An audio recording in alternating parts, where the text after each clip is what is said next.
وفاقی کابینہ نے مزید 8 آئی پی پیز کے ٹیرف پر نظر ثانی کی منظوری دے دی۔ آئی پی پیز میں JDW، چنیوٹ پاور، حمزہ شوگر، الموئیز پاور پلانٹ شامل ہیں۔ وفاقی کابینہ کو بتایا گیا فیصلے سے خزانے کو 200 ارب روپے کی بچت ہوگی۔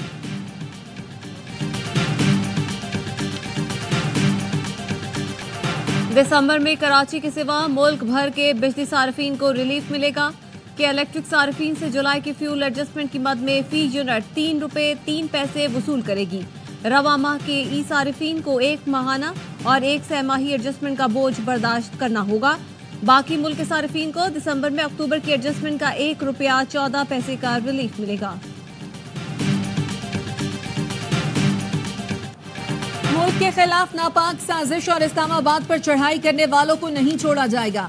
وزیر اعظم شہباز شریف کا وفاقی کابینہ کے اجلاس میں 2 ٹوک پیغام۔ کہا بدقسمتی سے پھر ایک کال دینے کی کوشش کی گئی۔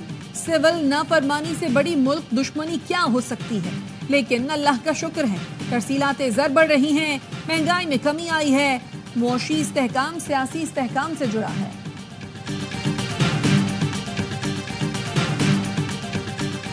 پی ٹی آئی سیاسی جماعت نہیں، انتشاری ٹولہ ہے۔ انتشار پھیلانے والے کسی شخص کو بھی نہیں چھوڑا جائے گا۔ وزیر اطلاعات عطا تارڑ کہتے ہیں پی ٹی آئی پاک فوج کو کمزور کرنے کا جھوٹا پروپیگنڈا کر رہی ہے۔ انتشار اور انارکی پھیلانے والے کبھی اپنے عزائم میں کامیاب نہیں ہوں گے۔ ریاست میں پولیٹیکل پارٹی ہے، ہم لوگ کوئی NGO نہیں ہے۔ جس وقت ہمارے راستے بند کیے جائیں گے تو احتجاج کرنا ہمارا حق ہے اور پرامن احتجاج ہم لوگ کرتے ہوتے ہیں۔ پی ٹی آئی سیاسی جماعت ہے اور سیاست میں دروازے بند نہیں کیے جاتے۔ اگر راستے بند کیے جائیں گے تو پرامن احتجاج ہمارا حق ہے۔ اپوزیشن لیڈر عمر ایوب کہتے ہیں ہمارا کسی کے ساتھ رابطہ نہیں ہوا۔ پی ٹی آئی رہنما اسد قیصر کہتے ہیں سیاسی کارکنوں پر دہشت گردی اور بغاوت کی دفعات لگائی جا رہی ہیں۔ حکومت کا فوکس دہشت گردوں کے بجائے پی ٹی آئی کی طرف ہے۔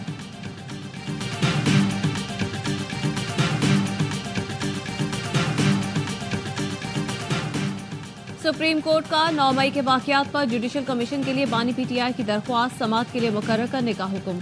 فوجی عدالتوں میں سویلینز کے ٹرائل کا کیس۔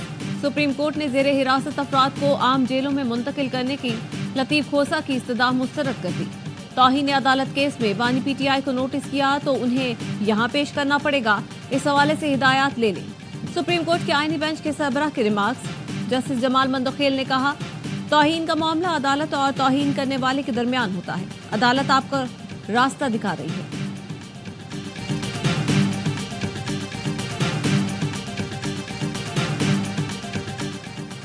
سپریم کورٹ نے اصغر خان کیس میں حساس اداروں میں سیاسی سل ختم کرنے کی رپورٹ طلب کر دی۔ ایڈیشنل اٹارنی جنرل کو وزارت دفاع کا جواب جمع کرانے کا حکم۔ ایڈیشنل اٹارنی جنرل نے کہا اصغر خان کیس کے فیصلے کے بعد اداروں میں سیاسی سل ختم کر دیے گئے تھے۔ جسٹس مسرت ہلالی نے پوچھا اس کا مطلب ہے حساس اداروں میں سیاسی سل تھے؟ سلمان اکرم راجہ نے کہا یہ تسلیم شدہ حقیقت ہے کہ حساس اداروں میں سیاسی سل تھا۔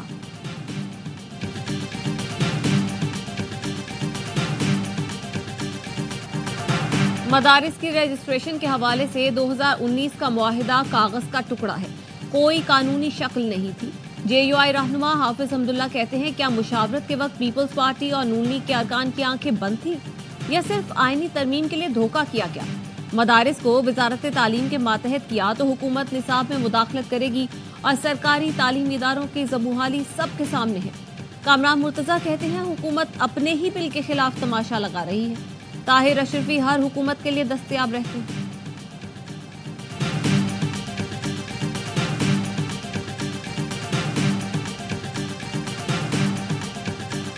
حکومت نے 2019 میں نیا نظام بننے کے بعد مدارس میں مداخلت کی، نہ کر سکتی ہے نہ کرنے دیں گے۔ سربراہ پاکستان علماء کونسل طاہر اشرفی کا کہنا ہے مذاکرات سے معاملہ حل کرنا چاہتے ہیں۔ 10 بورڈ وزارت تعلیم سے رجسٹریشن پر متفق ہیں۔ مولانا فضل الرحمان اور ان کے لوگ وزارت صنعت سے رجسٹرڈ ہونا چاہتے ہیں تو وہ جانے اور حکومت جانے۔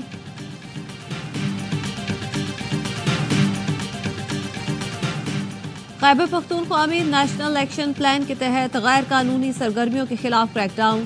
صوبائی حکومت کا ڈپٹی کمشنرز کی سربراہی میں کمیٹیوں کی تشکیل کا اعلامیہ جاری۔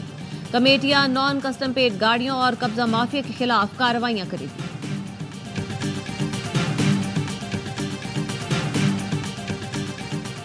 گجرات کی مقامی عدالت نے دوہرے قتل کے کیس میں چودھری مونس الہی کو اشتہاری قرار دے دیا.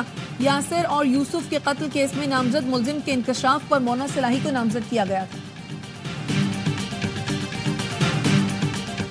2 دن سے شام میں محصور اور شدید مشکلات سے دوچار ہیں. وطن واپسی کے لیے مدد کی جائے. شام میں پھنسے پاکستانی زائرین کی حکومت سے اپیل. وزیر اعظم شہباز شریف کہتے ہیں شام سے 250 زائرین اور مزید 300 پاکستانی وطن واپس آنا چاہتے ہیں. ان کی واپسی کا انتظام کرنا ہے. پاکستانیوں کی واپسی کے لیے لبنانی وزیر اعظم سے بات کی ہے. انہوں نے مدد کی یقین دہانی کرائی ہے.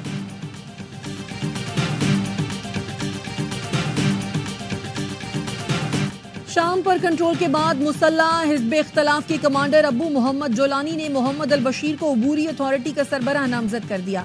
گزشتہ روز حیات تحریر شام کے آپریشنز کمانڈر احمد اشرا نے وزیر اعظم محمد الجلالی سے ملاقات کی. شامی وزیر اعظم نے اقتدار منتقل کرنے پر رضامندی کا اظہار کیا. دمشق میں حالات معمول پر آنے لگے. دن کے اوقات میں دمشق سے کرفیو اٹھانے کا اعلان. بینک بھی کھولنے کی منظوری.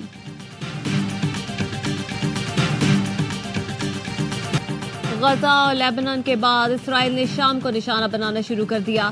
اسرائیل کا شام پر اب تک کا سب سے بڑا فضائی حملہ دمشق دھماکوں سے گونج اٹھا. اسرائیلی فوج نے دمشق سمیت دیگر شہروں میں 250 سے زیادہ فضائی حملے کیے. سیونی فورسز نے 3 ہوائی اڈوں سمیت فوجی تنصیبات کو نشانہ بنایا. 24 گھنٹے کے دوران 10 افراد شہید ہوئے. سعودی عرب، قطر اور عراق نے اسرائیل کی جانب سے گولان کی پہاڑیوں پر قبضے کی شدید مذمت کی. سعودی عرب کا کہنا ہے اسرائیل کی غیر قانونی طور پر شام کی زمین پر قبضہ عالمی قوانین کی خلاف ورزی ہے.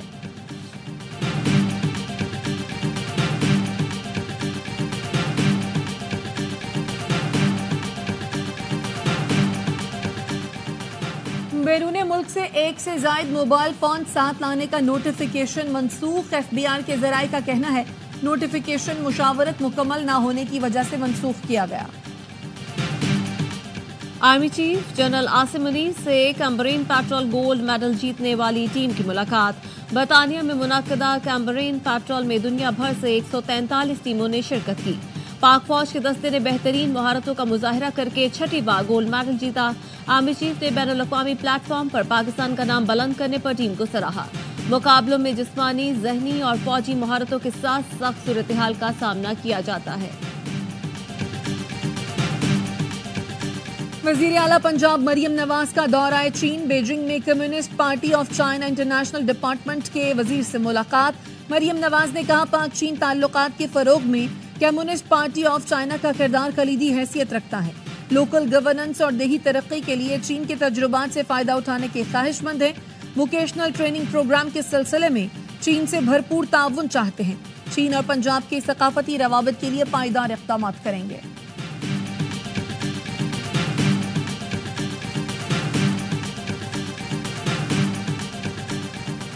عالمی ادارہ صحت کا پاکستان پر سفری پابندیاں برقرار رکھنے کا فیصلہ. WHO ایمرجنسی کمیٹی برائے پولیو نے پاکستان پر عائد مشروط عالمی سفری پابندیوں میں 3 ماہ کی توسیع کر دی. فیصلہ 6 نومبر کو منعقد ہونے والے اجلاس میں کیا گیا.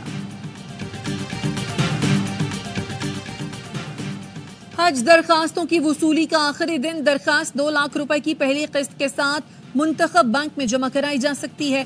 سمندر پار پاکستانی اسپانسرشپ اسکیم میں بلا قراندازی شامل ہو سکتے ہیں. ترجمان وزارت مذہبی امور کے مطابق اب تک 75,337 حج درخواستیں جمع کرائی جا چکی ہیں. وفاقی وزیر داخلہ محسن نقوی سے امریکہ کی قائم مقام سفیر کی ملاقات. نیتلی بیکر کا گزشتہ دنوں اسلام آباد میں پولیس اور رینجرز اہلکاروں کی شہادت پر اظہار تعزیت. چیمپئنز ٹرافی کے پاکستان میں انعقاد کے حوالے سے نیک خواہشات کا اظہار. محسن نقوی نے کہا ہم FIA کو FBI کی طرز پر جدید ترین ادارہ بنانا چاہتے ہیں. قانونی دستاویزات کے حامل کسی بھی غیر ملکی کو اسلام آباد سے نہیں نکالا جا رہا. غیر قانونی مقیم افراد کو اسلام آباد میں رہنے کی اجازت نہیں دی جائے گی.